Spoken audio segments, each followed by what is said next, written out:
I'm just reached 40 years probably, so I have not developed near vision. But in my patients actually, first preoperative will you be ready? Preoperative evaluation, like depending upon, I'll just decide what is their profession. Even little bit of specs of this thing, I prefer to do a trifocal lens. That's what I'm doing in my practice. In younger patient around 45 to 46 years, if the patient is myopic, around whatever up to -6 diopters, still I would like to do Pressgard treatment. But hypermetropic, normally up to +2 diopters distance vision, I prefer. More than +2 diopter normally, I don't still think about Pressgard, rather putting intraocular lens. Good. I repeat that they're all happy. That's the most important. Yes. Great. Now, Dr. Ramamurthy, first of all, ladies and gentlemen, congratulations, Dr. Ramamurthy. Great job. He won his election with a great majority. I leave it to Dr. Ramamurthy. Thank you. Sorry for coming in late, and I'm sure I look at the enlightened audience here, maybe they know whatever I have to say, so let me just try to keep it as brief as possible. Refractive lens exchange. Actually, I told Dr. Kasiprasad Reddy that I would speak on why I should not be doing refractive lens exchange. These are my financial disclosures, and I think advances in phacoemulsification, the results of cataract surgery, so good.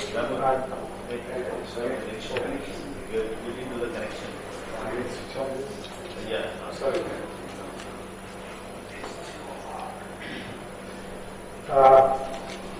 So these are some of the synonyms for refractive lens exchange: clear lens exchange, presbyopia, refractive lens exchange.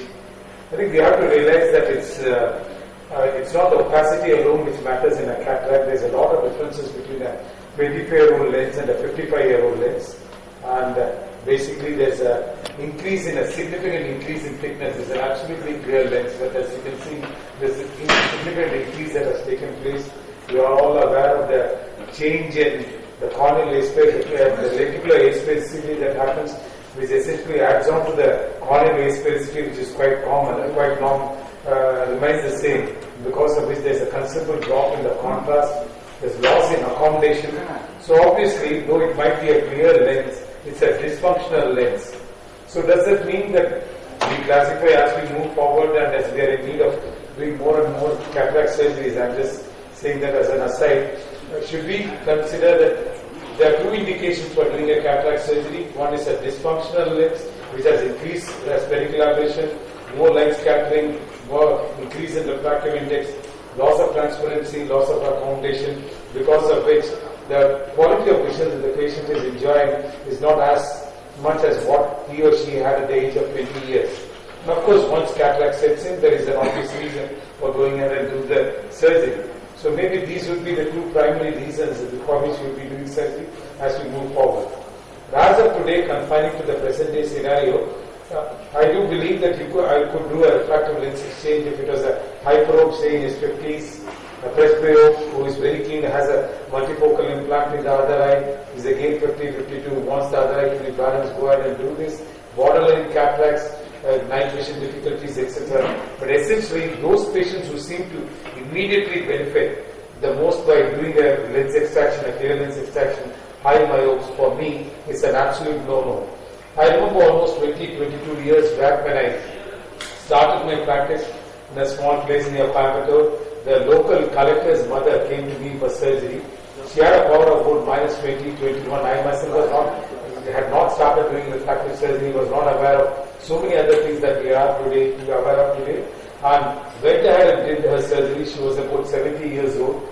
Extremely happy because I had not even prescribed glasses. I had done simple intracapsular cataract extraction for her, fortunately uncomplicated, with 5 sutures. And just thinking that I was going around saying I'm God, saying that she had never seen as well as she had seen right through her life. And it did a lot of good for me when in my initial days of practice. But as you all know, fortunately these collectors don't stay on in the same place. And by the time she developed other problems, the collector had shifted out of my city. Good for me. So obviously, today I understand doing a cataract extraction or a lens extraction just for addressing addressing refractive error that to a high myopia is an absolute no-no. And in case you are trying to determine the biometric calculation, the intraocular lens power in a clear lens, then this is the kind of compensation that you need to do, for the simple reason that the velocity of sound through the clear lens is slightly different from a cataractous lens. I think I would skip these things. I think greatest catalyst.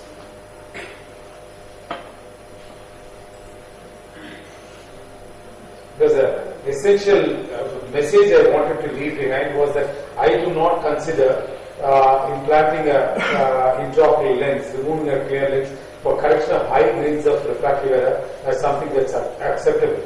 If the complications of invasive surgery, we are all well aware of. Posterior capsular opacification, once it occurs, and especially if in a high levels of myopia, if you go ahead and do this, then there is almost 3 times greater chances of a retinal complication from occurring.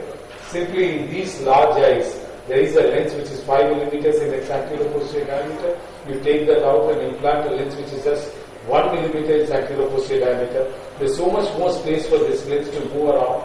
Because of this, there is endophthalmodromesis, greater chance of retinal dialysis, retinal tears, cystoid macular edema, and other problems. Basically, I very much rely on this. I've repeated this study, quoted this study in multiple places. This has been done at the Harvard Medical School in Boston, and it is a retrospective analysis of highly myopic eyes between -15 to -30 diopters. These patients were operated for cataract, not a clear lens extraction. One eye underwent phacoemulsification. The fellow eyes were used as controls. It was a large series of 1,024 patients, and the period of follow-up was 3 years. And basically, what was seen was that within these 3 years of follow-up, the incidence of retinal detachment in these highly myopic eyes was 1.2% in unoperated eyes, while in the operated eyes it was as much as 8%.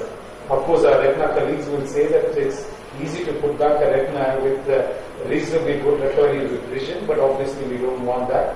And especially in these few myopic eyes that I have operated on in my earlier days, I have found that there's an invariably propensity for capsular opacification to occur, even though you might be using the best of hydrophobic acrylic lenses, getting a good 360-degree overlap. And if you do a YAG capsulotomy, especially if PVD has not occurred, then there's a 4 times increased incidence of retinal detachment.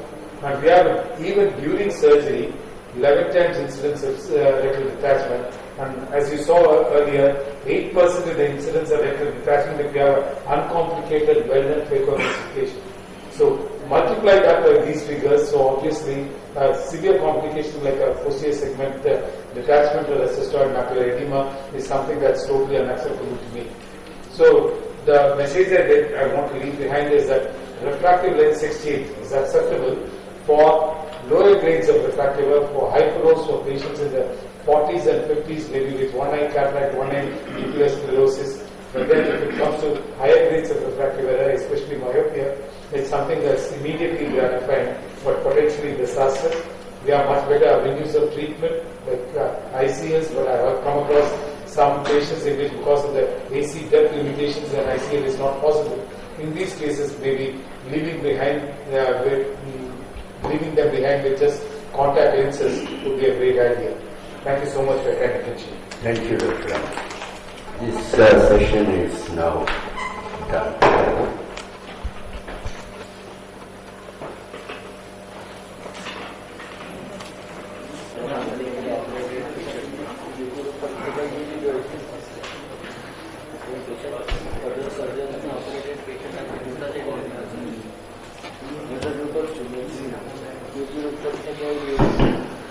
Good afternoon, everyone. We are studying the instruction course on electronic medical records. It's an important practice management tool which everybody needs to look at when we are looking at changeover from medical records, which are the paper form, to an electronic medical records. And it's a very important thing for making it everything green and also for making it convenient to manage from wherever sources. And we'll go through, I have myself, Dr. Sudhir from Shekhar Netralia. I head the Department of Retinal Ophthalmology, Senior Contact Consultant, and I'm also heading the EMR development and implementation. and have my co-instructors, Dr. Malay Verma. He's a private practitioner working at Ranchi. He's an oculoplastic surgeon, and he had worked with me in EMR implementation and development at Shankar. So we'll have him talking about private practice, and we also have Dr. Lau, who is at BBI Foundation at Calcutta, and he will be talking at EMR for practice development. So we have a variety of things, and we try to keep it very short and more interactive, so that we have enough time to spend on looking at various challenges, how it could be implemented, and how we go about. So I'll start with basic introduction, looking at advantages, implementation challenges from the basic perspective and also from the institutional perspective. So why do we need electronic medical records? The first thing that, before that, I have a financial disclosure to do. And why do we need electronic medical records? We start treating patients in the era where basically by opinion and our knowledge about how to handle cases. But in the current era, we all look at evidence-based medicine. And for evidence-based medicine, we need a lot of data for it. So if you go back and ask any ophthalmologist, excellent practitioner, ask him how you are managing it, he will say, I know it has worked very well for this, for treating the refractive lens exchange. Based on my experience, this is what. But if you really ask him, do you really have the data? He may not be having the data because most of the data is in this paper files, and you will not have analyzed unless until it has been done and published. So when you look at evidence-based medicine, we need a lot of data, and these data comes from various sources. We can have it from electronic medical records, insurance data, surveillance data, tools available from various sources. All that will help in better workflow management, better business intelligence, better reporting, and also for a good data warehousing where you can do a lot of analysis. So when we look at electronic medical records, it's one component of a paperless hospital. So to have an electronic medical records, we need to have first the basic administrative software which runs through it with integration of all of them, which is the hospital management system, where you have the patient's registration process, surgery scheduling, billing, pharmacy, optical stores, and various other modules, HR modules, and all that are linked up. So when the patient walks into you, you get registered, and once he registers and the basic demographic data is captured, the patient, we generate a paper file. That's what happens in the normal clinic if you have only HMS. But if it is an EMR, the same patient goes into the clinic without any paper, and the doctor or the optometrist who works up completely does everything on electronic capture. So the patient history, refraction, all the information what is related, and even the drawings, everything is done electronically. And when the patient is advised surgery or investigations, he goes back again to the administration where he has to collect money for paying for this investigation. And now we are struck. The patient goes into a different system where we have huge modalities of investigations in ophthalmology. Take anything. And all these, so that once the patient goes there, he gets an investigation done. If it is linked into the system, once the investigation is done, they get uploaded or switched into the electronic medical records, and the whole data gets accumulated in the form of electronic data. So as I go through, we'll just give you a complete demo of how all these gets integrated within a EMR. So I take a case scenario at Shankar as a big institute where we wanted to have the best technology, and we were the first to implement all the best technologies, whatever is clinical, non-clinical version. So take an example at Shankar a busy MRD department. We have almost more than 2 million files over the last 35 years. And every day we get more than 1,200 patients, of which 500 of them are new, and more than 100 surgeries. Imagine how much space we need to handle these kind of data. Huge amount of space and manpower to pull the files. And so we started developing initially when it is all paper. So we need to have some system how to track these files, where these files are. So we developed a small tracking system. So if a patient comes in, so I know this file is in this room. So based on these, we can identify. So this is how we started first. But once we have so much of files, getting the files ready when the patient is available becomes very difficult. So next challenge we have, multiple centers comes, and we have investigation equipment cannot be duplicated in all the clinics. So when the patient comes in, he may have to go to the other center to get the investigation, and you need not come And if a patient gets operated in one center, gets a follow-up in another center, imagine he comes to Shankarnagar or Main and he can goes to Calcutta for follow-up if a patient is coming from West Bengal. So he need not come for a glass appointment for it. So when the patient goes there, the record is not available. It's very difficult to handle them. What has happened to him? Why the patient has come? Unless somebody has to. So we have to scan it, upload it, or fax it, or email it, and which all becomes very complicated. So with EMR, all these could be accessed in no time. So like your Yahoo Mail, you can access this record in no time at any center, anywhere in India or abroad. So that's the beauty of accessing the record in no time. So we also need data for various things. A huge data which is untapped. So we want to improve your practice. We want to develop new centers. Why patient comes, what level of the disease the patient comes, or what for the patient comes, for specifically for particular specialty. So we want to develop a new specialty. We need all these data is untapped if it is in a paper file. But when you have them in electronic format, you can use them for various analysis. We can discuss it later. I can quote you some examples. For measuring the quality of care, how is the outcomes of your surgeries? It could be outcomes of your medical treatment, or various modalities can be analyzed. For looking at, if it is a research-based institute, we need a lot of patients for clinical trials, getting them for various cohort studies, case control, or even a case series. All that could be accessed and get in no time. And importantly, file auditing for better quality control, how the patients are doing across the departments. We need to do a day-to-day audit to identify the errors. So the main question everybody wants is, does it reduces the cost and saves the time? Yes.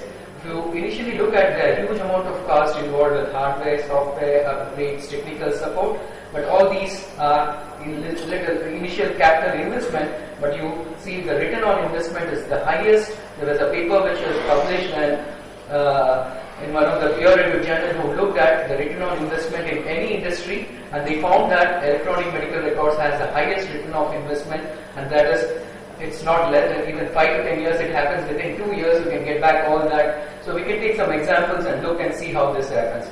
You can look at, if you save the cost with paper, cost of pulling records, employees could be reduced in your medical records department, transportation of files from one center to other, prescription costs, then medical transcription like your patient case summaries, we need to dictate, somebody has to type it and give it to the patient. The entire process could be simplified and it could be done in no time. And if you look at the cost benefit analysis, I just took some example where if we have to invest for each file, it would cost about 20 rupees for the complete paper file with the folder, everything. If it is electronic, that 20 rupees gets saved. So in the initial process, we just looked, within 2 years we could generate almost 1,20,000 files, and this cost saved is almost 25 lakhs instantaneously. So we just go one more step further and see whether we are gaining much more cost. As I said, the amount of space occupied by these medical records department is used. And if you look here, initially we had only 1,000 square feet and it was increasing year by year. So when we started implementing EMR, the space has completely stagnant, and this was only for maintaining the old records. So there was no increase in the space. So we could get return on, so the rent on extra space, all that could be saved. So we did put a value to the rent value, the manpower, transportation, and we really got almost 69 lakhs could be saved immediately by implementing EMR. So then we have one more big question is, do we save time? So usually yes, the time benefits occurs in accessing the record, pulling the record, time in locating the record, dictating letters, prescriptions and all that. But the initial small problem is changeover takes a little bit, takes some time, because any change management is a tough task. So people need to adapt to it, but once they adapt, the time save is very high. So we want to just really look and see whether we are really saving time, or does it take more time from paper to electronic records, and does it reduce your patient waiting time. So we did a study to see, this was a paper published in one of the peer-reviewed journals where we looked at documentation with paper records versus documentation with EMR. So this is like a patient walks into the clinic, the entire optometrist workup, which includes history taking, refraction, slit lamp examination, intraocular pressure measurements, and orders for dilatation. The entire process is done by an optometrist, and they also write it in paper. The same thing they do in EMR. So we want to randomize it and check how much is the time difference between the two. To really look into see this, we also did all the other adjustments for the study to make sure there's no bias into it. And after doing that, we found the time taken between the paper documentation and examination was 19 minutes, whereas with EMR it was 18.6 minutes. That means there was no difference with paper record documentation or with EMR. So the main block everybody has is documentation in EMR takes huge amount of time, and that's why we want to go with EMR. So this is, we wanted to prove it in a big institution where we could do that. And so if you look into the process as a paperless hospital, the patient comes to the main center, registration counter, where he pays for the appointment, gets registered, all his demographic data gets entered, and the patient goes to an optometrist clinic where there is no paper, they enter examination done, they do the exam and enter the findings instantaneously, and the patient goes to the consultant where he sees the file on the computer, finds the authorizes the findings what the optometrist has entered, and he enters his findings, added and plan of care, and then disposes. So the entire process is so simple. There is no transfer of file from one examination room to the other examination room. Imagine if it is multiple floors, multiple departments, all that is very seamless.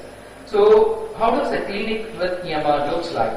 So what we need is basically, initially we started with a tablet PC, which was very difficult, very small. They had, most of them because the age group of presbyo found it difficult to handle that. Doing drawing was all difficult. So then we went with a desktop with a large monitors and with a writing pad, which converted the entire functionality of a tablet on your desktop. So you can do a drawings, you can do all the entries, and your pen acts like a tablet. The drawing pad and the pen acts like your tablet. So that's made very simple with it. So we just take you through some of the screens, how it works through. It is just like a Yahoo Mail or a Google Mail. We need to log in, and we can also have a biometric login to authorize. It gives you a dashboard, tells you how many appointments are scheduled, how many patients are there. If it is surgery related, it tells you the list of surgeries, and by clicking you can open up any file. Imagine it's the OPD patient, you know how many patients are waiting. So straight away you look into the clinic, there are about 9 patients waiting, and we also know where the patient is, which room, how much time, who has signed in, the time when he has registered, and how much time he is waiting. All that get captured. When the workup is done, the patient comes to the seamless where actually the consultant starts working up, examining the patient. Once it is over, it goes already to seamless. So we can see the entire flow of patients, how it is happening behind the clinic, and it is all nice, and you don't need to ask your secretary how many patients are there, how many have not reported. It also tells you at the level, if you are following a scheduling system, it also tells you how many patients are not reported in your clinic. So you have 10 post-operative patients and they will not come for your clinic, and you have to move to a different clinic for continuing your clinic practice.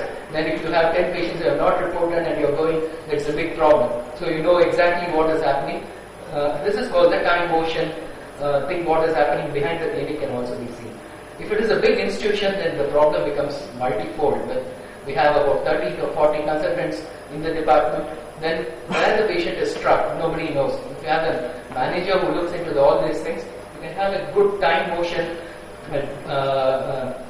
MIS system which tells you which room, which patient, which floor the patients are clocked. If the waiting time is more, somebody can go intervene and reduce that. So these kind of things helps in better reducing your patient waiting time. Same way with the surgery schedule, you can advise about 20 surgeries, and you don't know what happened to these patients. Did they go to the surgery scheduling center? Did they get surgery done? Or they completed the surgeries? So you can get a good report what happened to them, because these are very important for improving your revenue in your clinic. So you advise 10 surgeries and the patients, only 2 to operate. That means 8 patients are going out, somebody is taking care of them, or they are not come back to your clinic for various other reasons. If you know those numbers, this really improves your revenue, increase in your revenue. So how does a file in an EMR looks like? So I just give an example to see how things are. So this is how a patient file looks like. It has the demographic data, and on the left hand side, all the records, visits, number of times the patient has come. On the right hand side, a detailed description of the summary of the patient. So if there are any, this patient came for a LASIK, he had a multiple lattice, so he got a treatment done for the lattice to a retina consultant, and then he came for a LASIK clinic to go back to the surgery. So he had all the investigations, all are linked up, I can pull them in no time, see them, and so you can look at the continuity of records, so good it is. So when the patient underwent the surgery, so the details of the surgery all entered, and then you can look at the outcome, so this also is fine. So you can look at the charts of, might have multiple visits, how is the IOP over the period, how is the visual acuity over the period, and when there are more visits, it's difficult to run through the entire file. I can even do a search, like a Google search, and put a pachymetry and gives me all the readings of pachymetry over the period. So it's not only for one thing, I can do a multiple searches and then get. This makes looking at a file very simple. So if I have to miss anything, I can have something called alerts which can increase. Like if our pressure is high, it will automatically alerts you that the pressure is high and all that. So coming back to the drawing, so we had a big challenge because ours is more of a retina specialty which started by Dr. Badrinath. So most of it is people come for more of tertiary care for retina consultations, opinions. So we thought it would be a big challenge to implement in our center, but it was proved in the other way. It was much more, the retina consultants were very comfortable with the drawing and they used to do beautiful drawings. Imagine this is a patient with a pedia, and this patient, they have done the drawing and the patient goes for a laser surgery. So he need not waste his time again doing all these drawings when the patient comes for a laser. He just copies the previous drawing and does the laser marks. Same thing, if you have done a corneal ulcer, patient comes next visit, I need not do the same drawing again. I just copy it and make a modifications. Same 99% of the retina consultants is the lattices or horseshoe tears. They're not going to change, it's going to remain the same. So it saves your time. The first time it may take a little time in documenting, but second time and third time is you're just copying the diagrams and it goes, the speed of disclosing or documentation increases much faster. So we also introduced something like Smartest, maybe I'm sorry if it is here. So if people find it difficult to type, so we have something called SmartText. So like when a patient comes here, I put an action plan, I can have multiple list of things where I can just keep adding things like, for example, the patient needs a cataract surgery whenever he is visually handicapped, pros and cons of cataract surgery has been explained, all that, and just by click of a button you can add them up. So these things made very fast, so you get a ready-made smart text incorporated into the system, and then you modify a few sentences, which is faster. Instead of typing one full paragraph on what is your line of management, things go faster. These kind of things made the documentation much faster. So any system makes it, unless it is simple, it is very difficult to get implemented. So we did a lot of automation, like you take an iPhone or any Google phones where you can just give a call, say that by voice you can do all that, because they have simplified the entire interface of usage. So unless we make the interface much useful for the consultant to have less time, it makes it very user friendly, the adaptation is much faster. So like Java search template based entries, so you can have a base like patient comes with cataract, I can just load the cataract findings in no time, just made a change if it is grading is different, just only change that particular thing, but the entire documentation comes, copying the previous finding, copying the drawings, generating a prescription. Most of them make mistakes in calculations with the ad and all that. So all that could be done. Even medical prescription, you can have huge number of templates and you can just apply them and make a small modification which makes it faster. And you can push this data to various other things like optical stores. The person goes to the optical stores, they need not enter the data again. So the data is already available, they can just click on and just only put the value for the glass frames, and they need not do a re-data entry for the prescription.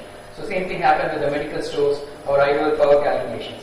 So as I said, the patient needs a case summary at the end of the visit. So this is medical transcription, which takes huge amount of time. So now with EMR, with a just click of a button, it generates a nice summary along with the drawings and all that, and you can even you can see how a summary, I can even email this to a patient. So patient receives this on his mobile phones or in his laptop, and this is how he sees. And if there are any investigations are done, I can even pack them up into the same email and attach them. So if like a topography is done, you can open up, and these all you can just give it to the patient. In case he doesn't want it in email, you can just print it and give it to the patient immediately. So you can have them, like you can look here, the patient's printed or it is emailed. So depending on how the patient wants its summary, it makes it very comfortable, and as the patient walks in, he can take the summary and it saves so much amount of time.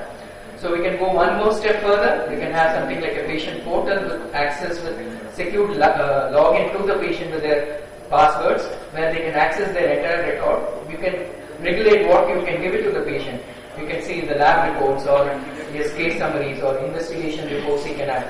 Not to give the entire record to him for various other medical legal reasons or for other things, which we can discuss, and that depends on, but as a right, the patient has a right to view his record and use his record. So we have to go a step further and make this available in the system. Then when we come in with integration with stores and all the other things, when the patient comes in, like we have a huge amount of like 100 surgeries being performed across the centers, and we have a central stores, we have to dispatch these lenses for the next day surgery, which means until they enter the IOL power, somebody has to collect this records, the paper, they send it to the main stores, they should make sure these lenses are available. The entire process was taking so much of time. With EMR, I can just look into my the list of surgeries, I can open up the record, see what is the IOL power calculation, and choose the lens power and enter them into a system called IOL request form and choose the lenses. You can also go much more, like what formula was used, any specific other accessories you need for the surgery, and dispose them. Imagine if I have put it at abnormal power, it can automatically alert you, tells you this lenses are not available, you need to check with the stores and make them available.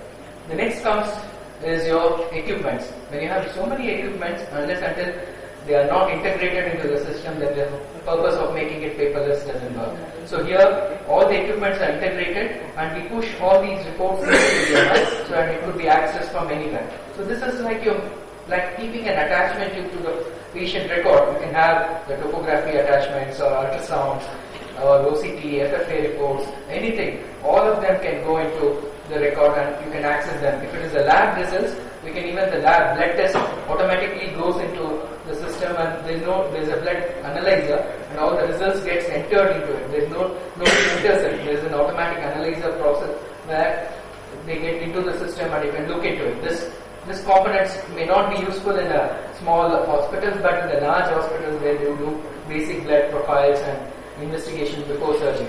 And also you can see photographs also could be attached to the patient so that we know when the patient walks in, we can identify who is it.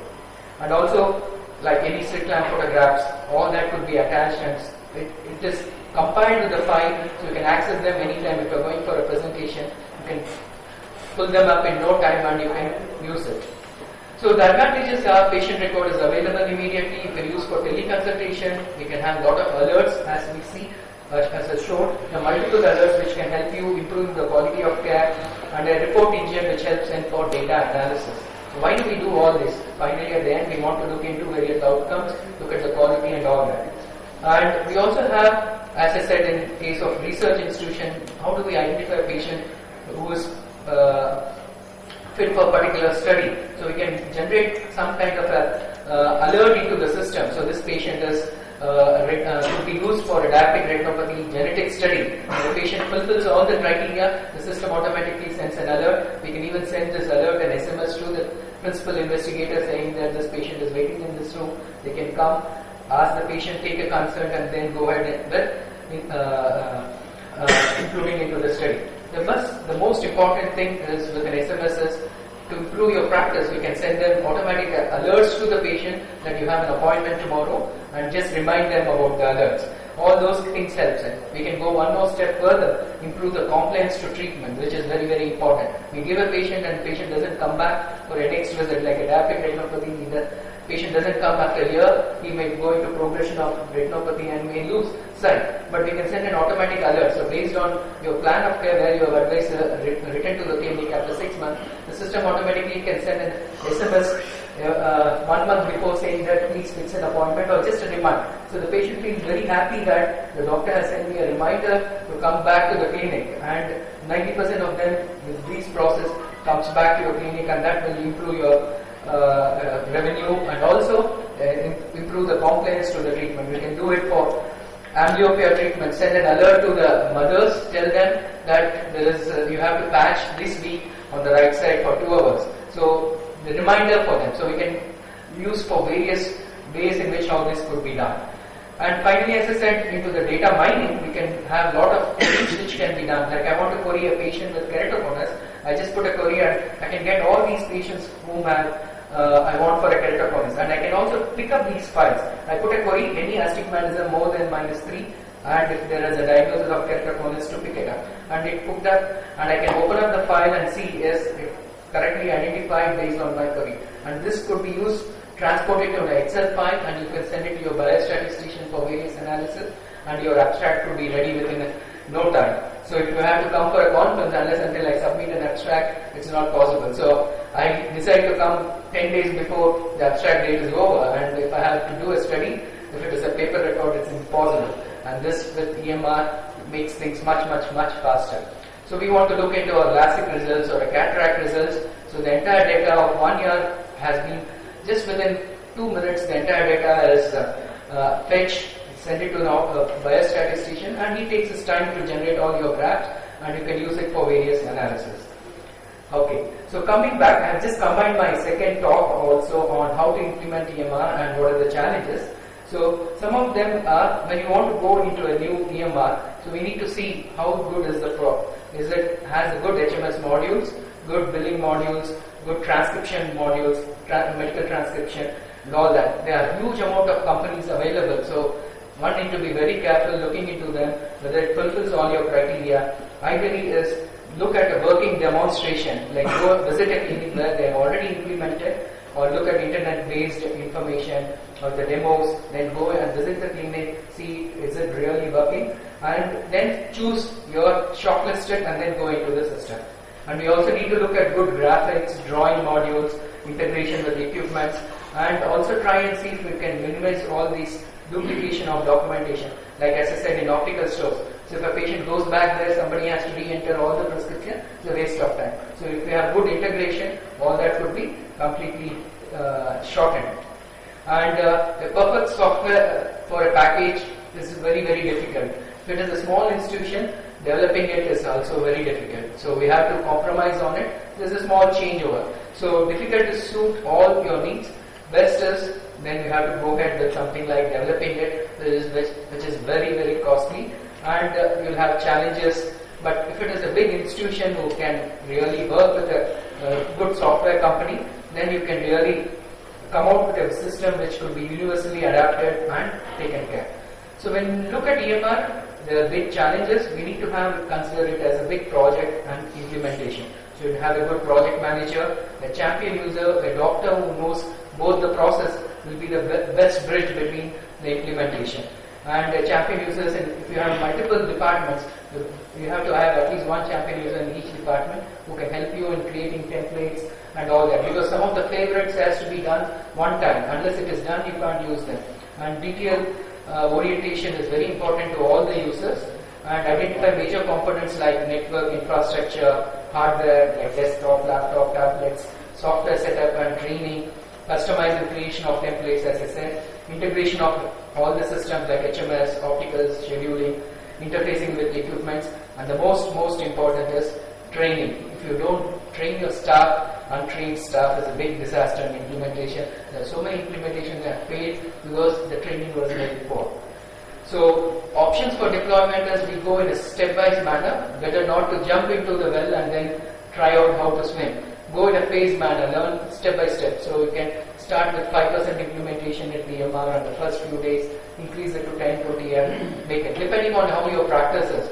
If you have a base where the OPD is light, you can increase the amount of EMR initially like 60% of that day, 40% of it on the paper file in the first 1 week or two, and then make it increase it in a stepwise manner. You achieve it 100%. You can do it within a 1 month, or you can take 3 or 4 months depending on how big is your practice.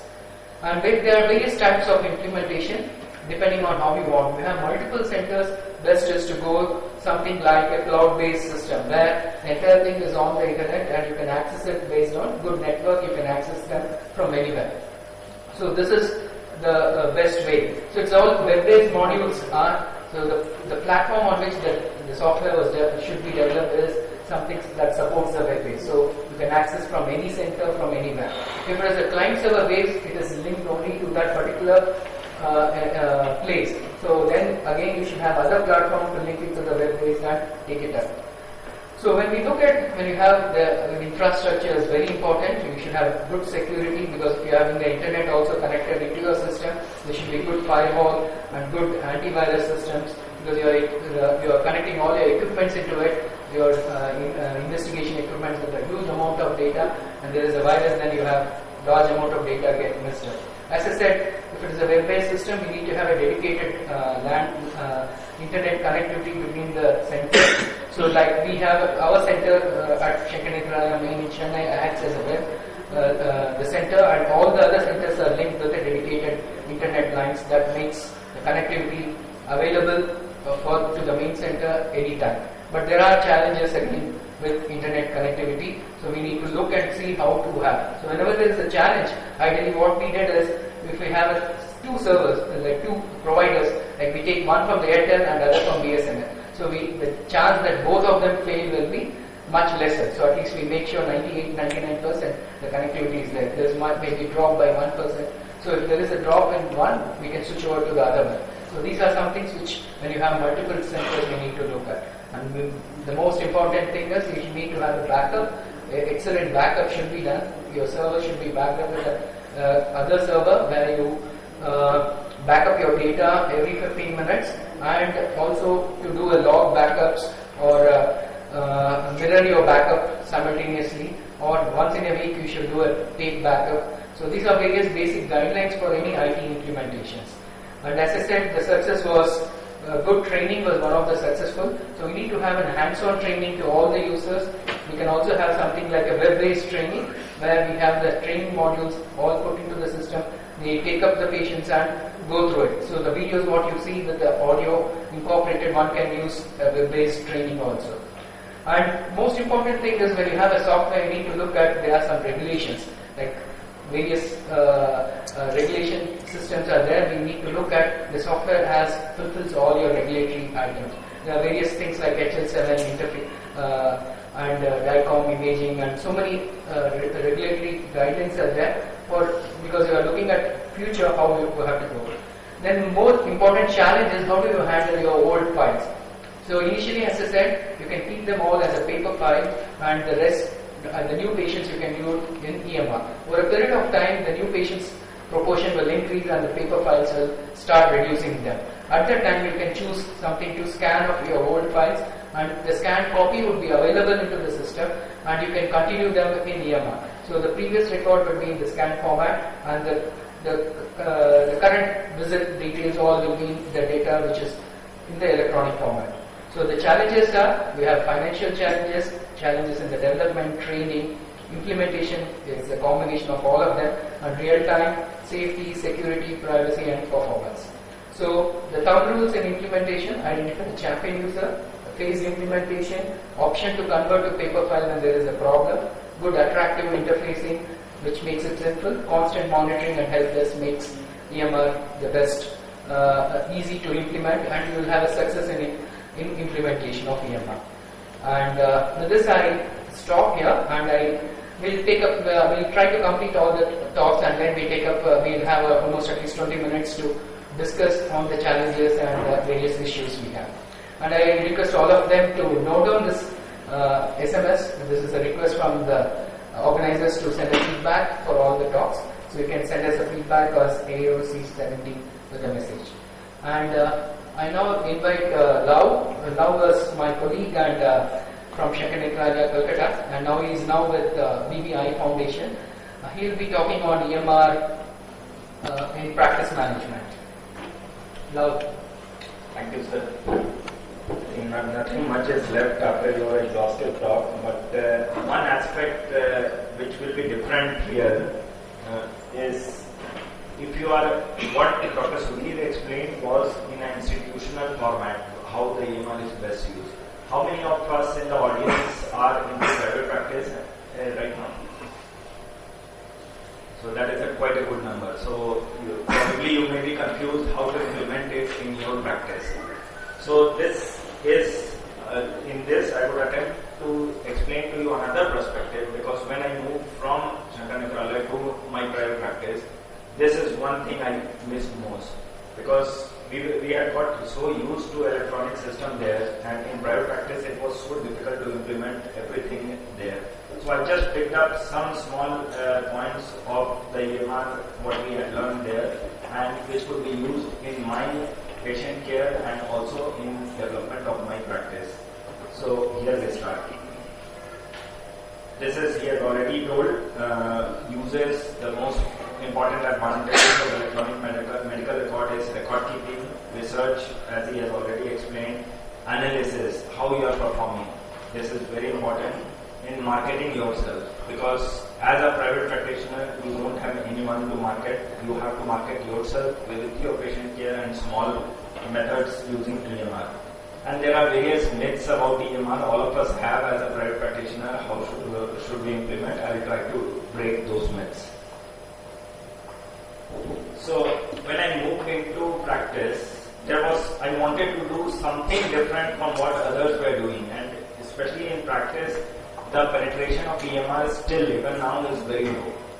And when you give a good neat printed prescription to the patient, it definitely carries an impression and helps the patient in having a better overview of his problem, and he is more inclined to come back to you when he sees that you are much more organized than anyone who is doing it on paper. So, as a single man practice, started about 3 years back, slowly, brick by brick, you keep on building your records, and as you can see, in a very short period, we have at least 32,000 files with us, the patient records with us, and this will keep on building as you grow slowly in your practice.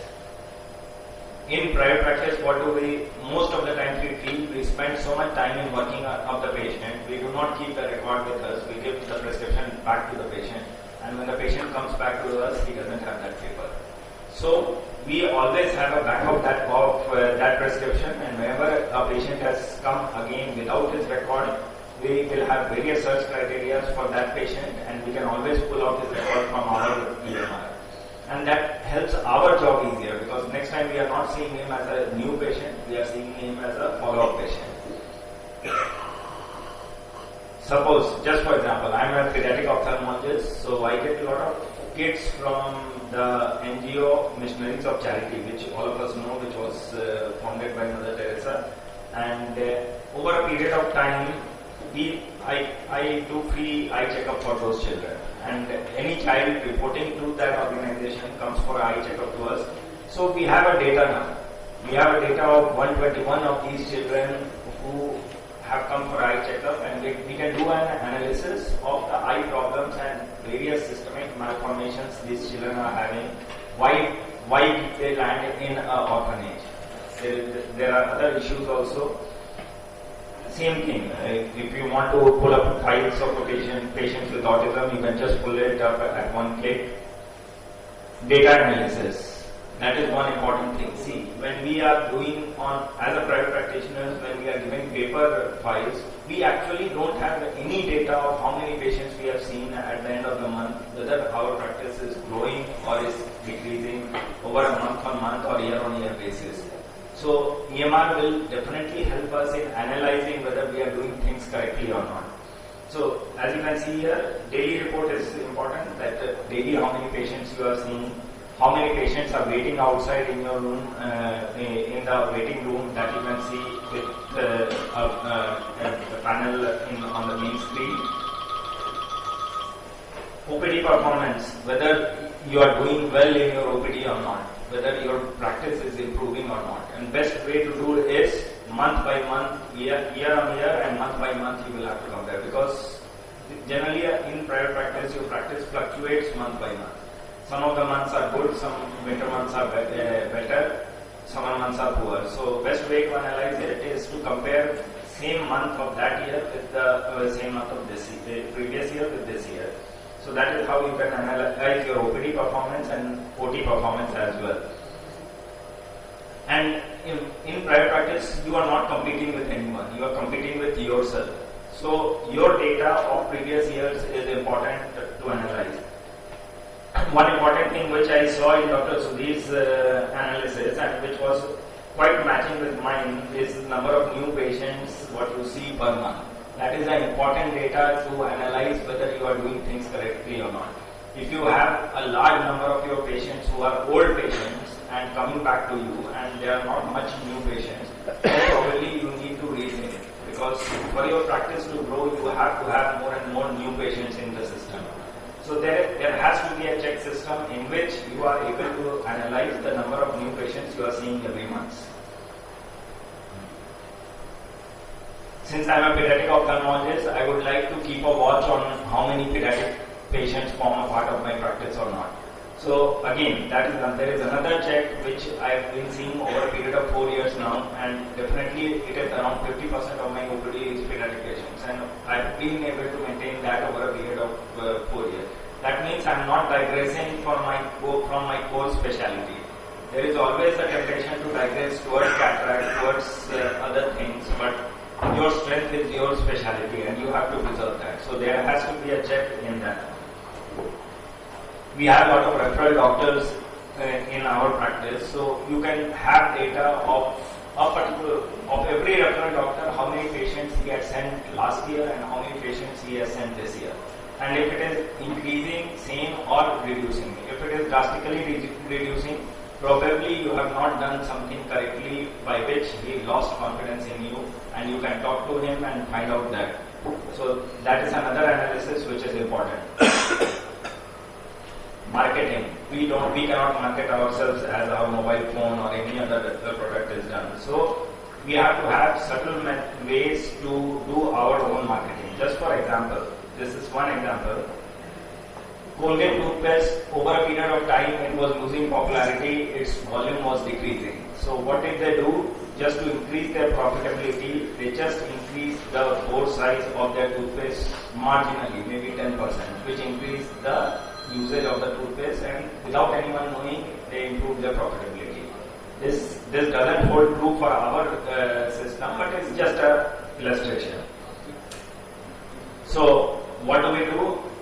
Whenever a patient comes and he is registered in the system, there goes a welcome message to the patient that, dear, the name of the patient, your medical record department number with this doctor is this, please preserve this for future reference. That creates an impression that your doctor is serious about your health and wants to keep things in a systematic manner. Appointment reminder goes to every patient. Suppose I have entered 6 months, it goes about 1 week before that, automatic SMS goes to the patient that your appointment is due, and please contact the hospital for confirming the same. What happened in between? It ran very smoothly for first 1.5 years. Then government had some regulations, prior regulations came, and most of these SMS will not get delivered in DND phone numbers.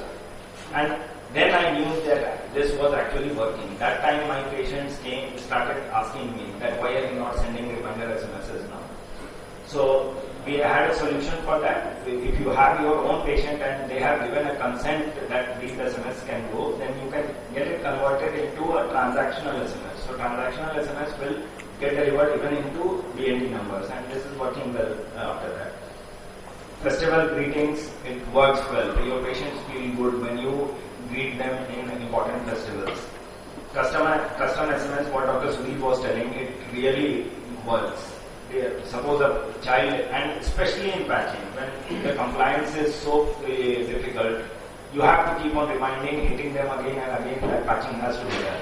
So when you see a child, maybe you enter in the system that 1 month later, one automatic SMS has to go that dear, this patient's name, hope that you are patching your eyes as advised. That reinforces the treatment. And when the child comes back to you maybe 2 to 3 months later, they give a better history that yes, they have been patching. Because ultimately you want your patient to benefit. Health promotion SMS, these are some of the ethical ways of marketing yourself. So, and definitely it has made difference.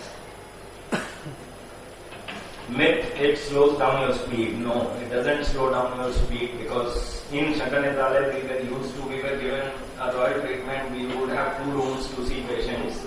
We would see a patient in 1 room and go to the next room. And then also we would see about 80 to 100 patients. in private practice you do not have a luxury, and then even then with EMR on a day in which I would have 3 to 4 OTs in the morning and then I would start OPD, I have seen almost 70 to 80 patients in a day. So that myth is not correct that it slows down your speed. Even with paper you will not be able to see that many patients with fundus examination of every patient in one room.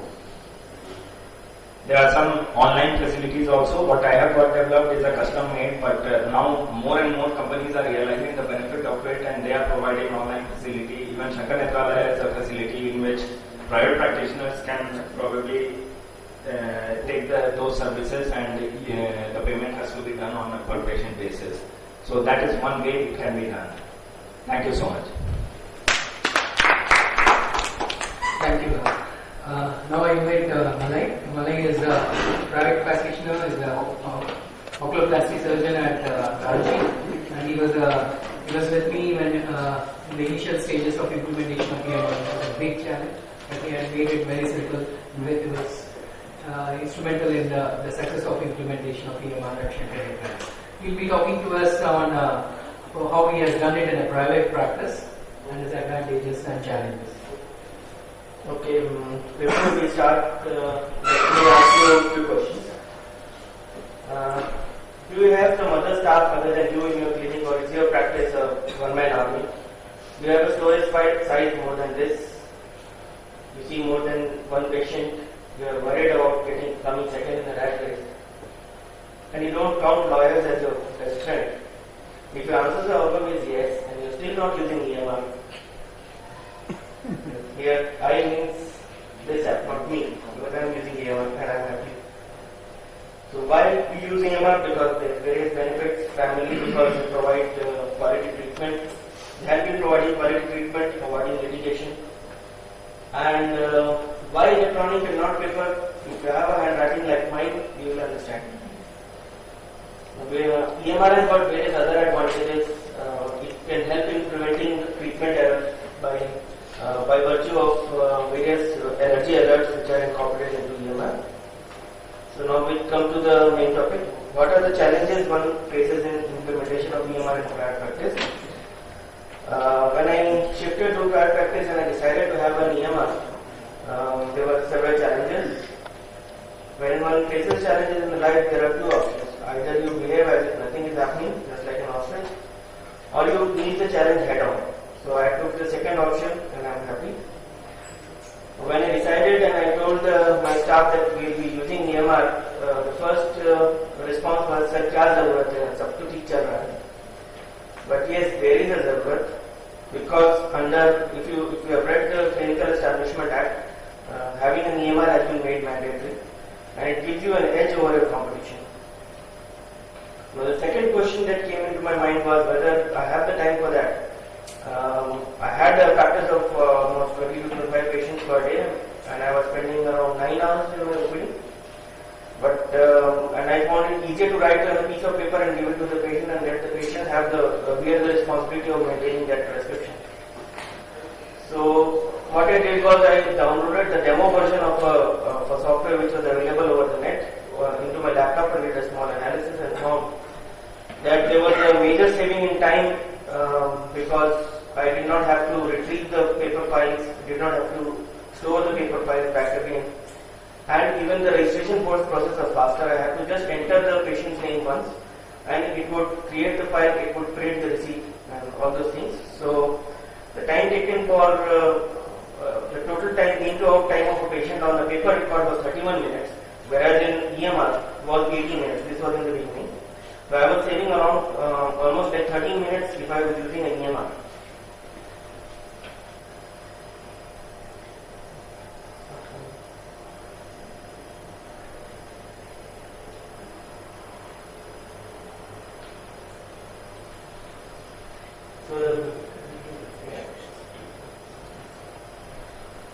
So the second major problem that we face, particularly people who are in Tier 2 cities or Tier 1 cities, the shortage of trained staff. Most of the staff that we get are computer illiterate, and they are very afraid of using a computer. Just like this lady, this girl joined me 2 months back, and you can look at her typing speed. He's just search and type kind of person. But you need to have some patience. This staff is with me for 5 to 6 years, and he's retired from, he took an early retirement from a government hospital. And it just takes little patience, and most of them they learn about that. And most of the software that are available are point and click style. You need to do a minimal tapping. Now, once that is decided, the next major question is who will provide the setup? Who will help us in providing the setup?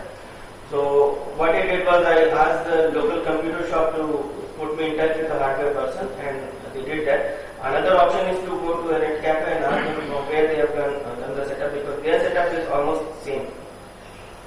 So, my setup started with a small investment. I had one regular desktop PC, and I had 2 thin clients, so to save the money, and the total cost came to around 65,000. But now I'm planning to increase my setup, and the cost will go up, because now as my practice has grown up, the number of terminals that are required, the number of places where the computer is required is now gradually increasing. So I'll have to now change the setup. So this was about the hardware. Now, which software, how to get it, because there are so many software which are available over the net. What I did was initially was to download this software, which was available for 6,500 rupees way back, I think, because they were having a sale of some kind. And this software, it gives all the functionalities are here on this one screen itself. But the problem I realized was that gradually I had to modify my practice, my work according to this software. This was not flexible. So I had to contact a software person and get a custom-made EMR, and this was built up according to my needs. All the functionalities are here. I can even store patient images according to the patient number. And since I am into oculoplasty, I do nasal endoscopy. I can store nasal endoscopy images and give a printout also. So the major objection is what about the higher setup cost which is involved here? Because the paper records the setup cost is negligible. So if you are planning to have an EMR in your private practice, a small setup will cost you around 1,15,000, including the AMC. That was the major problem. But what happens is you can buy it step by step. You can first buy the OPD software, and then you can ask your developer to incorporate the indoor part of the software later on, and gradually shifting out to inventory and accounts. And you can also cut the cost by using thin clients instead of using full desktops in each and every place.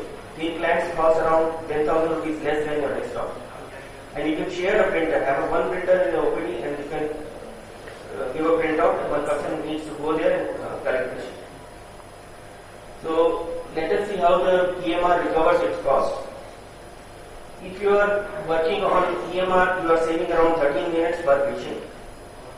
So in a practice like where the number of patients are only 25, you tend to save around 325 minutes per day, which boils down to roughly around 18 extra patients per day. So suppose you are not able to accommodate 18 patients extra per day, you are able to accommodate only 10 patients. And with a consultation fees of 300, you are generating around 3,000 rupees extra. And if you have a full working day of only 20 days in a month, then you are generating around 60,000 rupees per month, which boils down to 7,20,000 per year. This is the extra income by working on EMR. If the values sound too fantastic, you can reduce it to half. Even then, it will come around to more than 3 lakhs.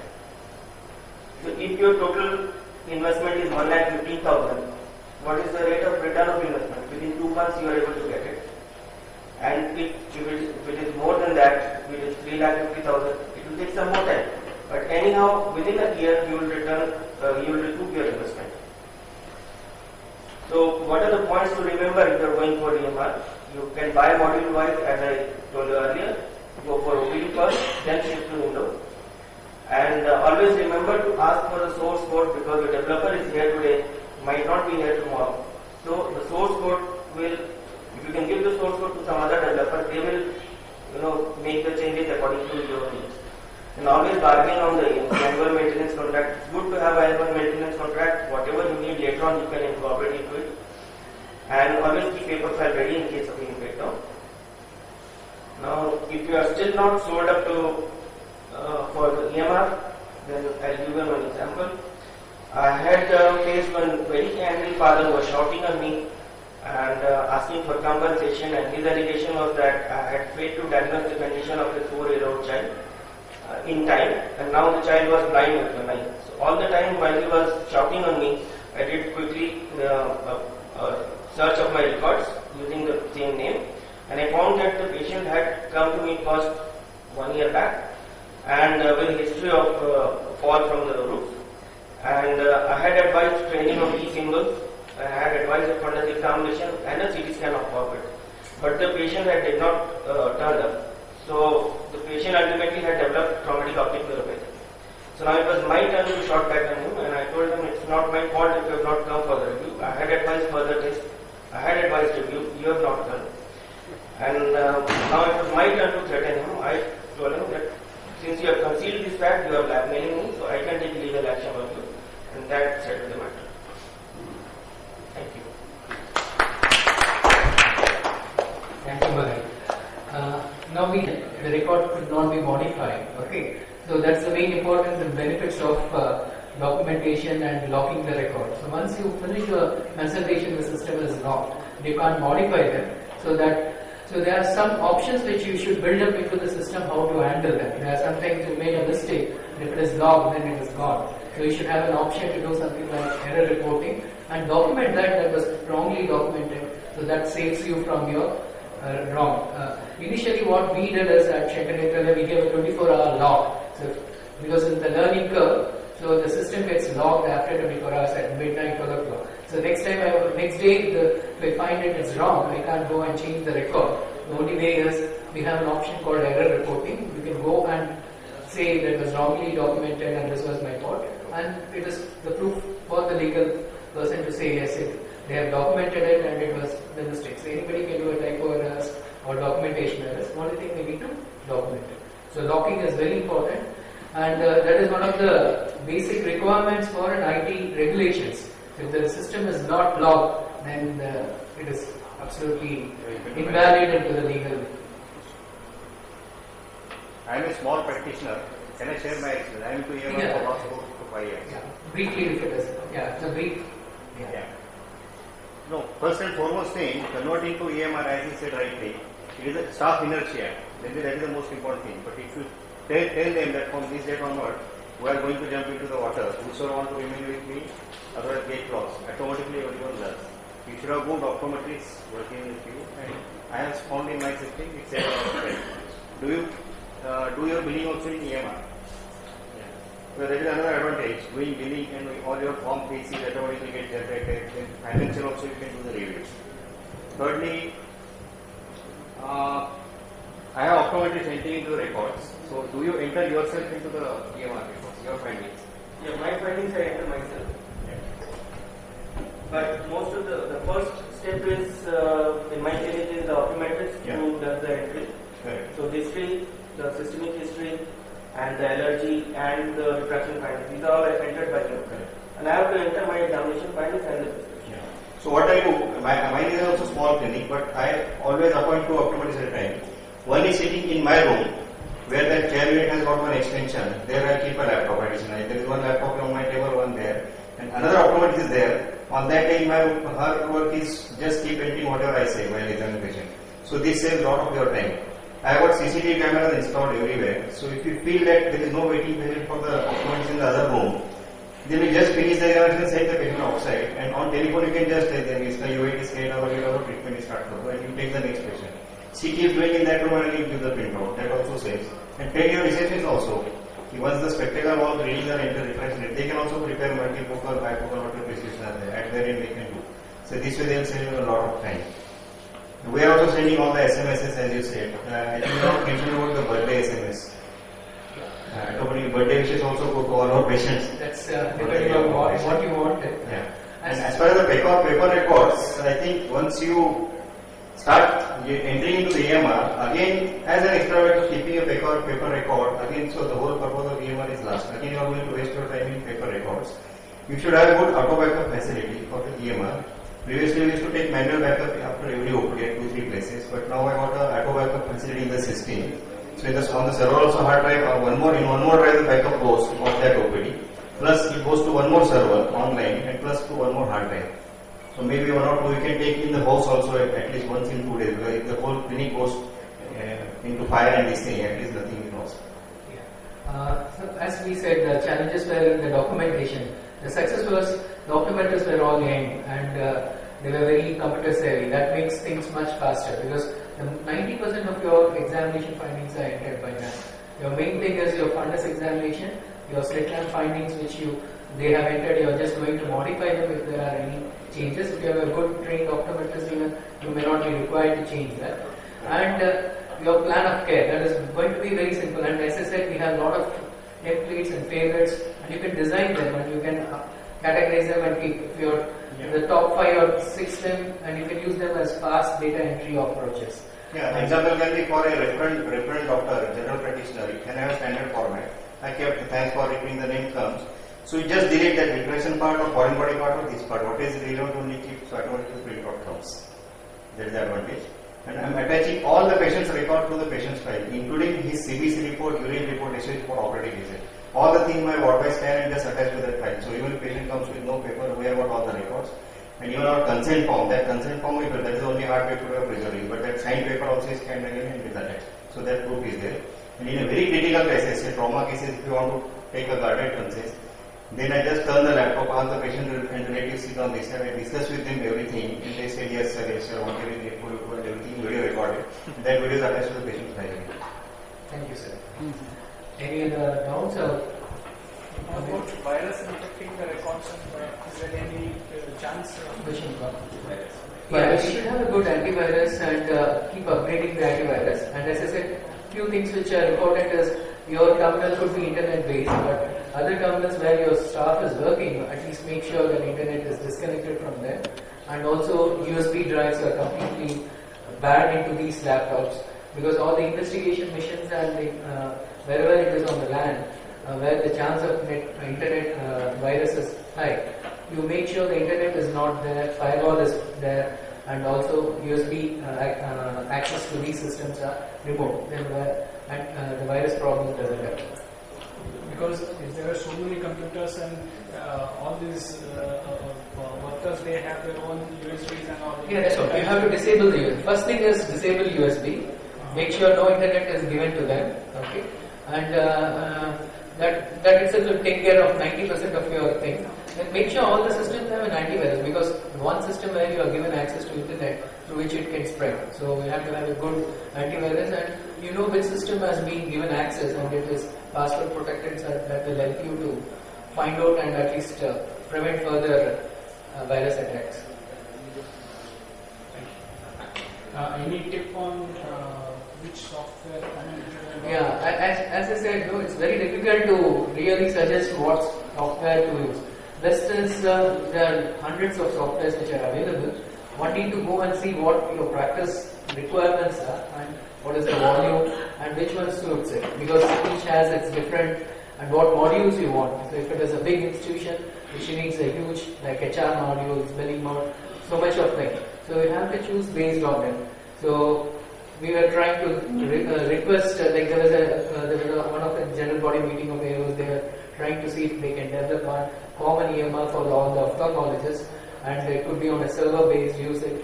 So probably we need to come out and discuss and suggest to the general body meeting how this could be taken care, and they can come out with multiple modules for the private practitioners, small groups, large institutions, and you can have a common data. That would be one of the best ways of looking at on a large scale implementation with all the regulations incorporated into the system, like NIH regulations, IT regulations. Without that, we'll be into a big problem. Like the US, which is currently in the changeover period, where EMR is a mandatory. If somebody doesn't use EMR by 2014-15, they're getting penalized. So they all pay by insurance, and the insurance gets cut. So if you are getting 100% payment, you may get only 80%. So 20% is lost. So your income generation all would go up. So they're going to penalize. They gave them benefit, like they were rewarded and they were given money and to start using EMR. So that was for the first 3 years. The less they are in the process of penalization, which should start from 2015 onwards. So we need to have some strong regulations. I'm also a part of EMR standards committee for an advisor to the government of India. So we are working on that. We have finished the first regulatory thing, and we are coming out with how we could go ahead with EMR software getting standardized, and so everybody could be used, and we can use for various other things like data for in India for how the blindness is, what are the cases. All that is not getting reported in the way in which it is happening. It is all episode. So all these will come out very well. Like the government, NGOs, and the private practitioners all use and go for a good reporting system. We'll have a huge amount of data, for which it meets a standard EMR. In the absence of any standard EMR, I would still suggest get your own EMR better, according to your needs, rather than go for a ready-made EMR.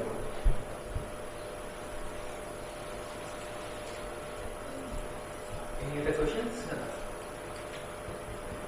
So, actually, see, we look at a lot of advantages, as I said, practice, development, and all those things.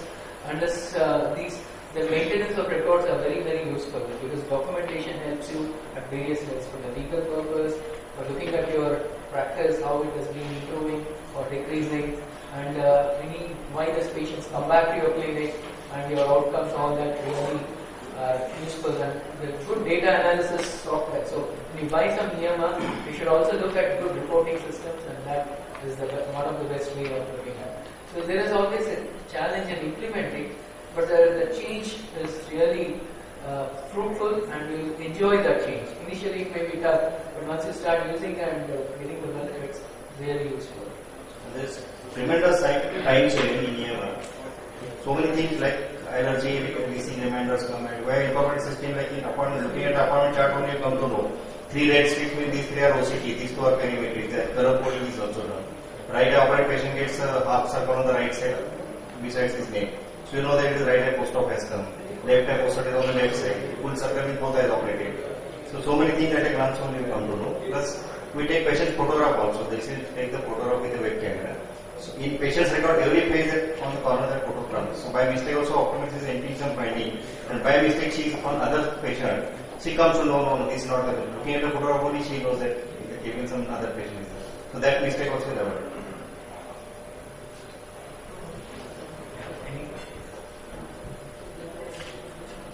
Any other comments now, and Malay want to add?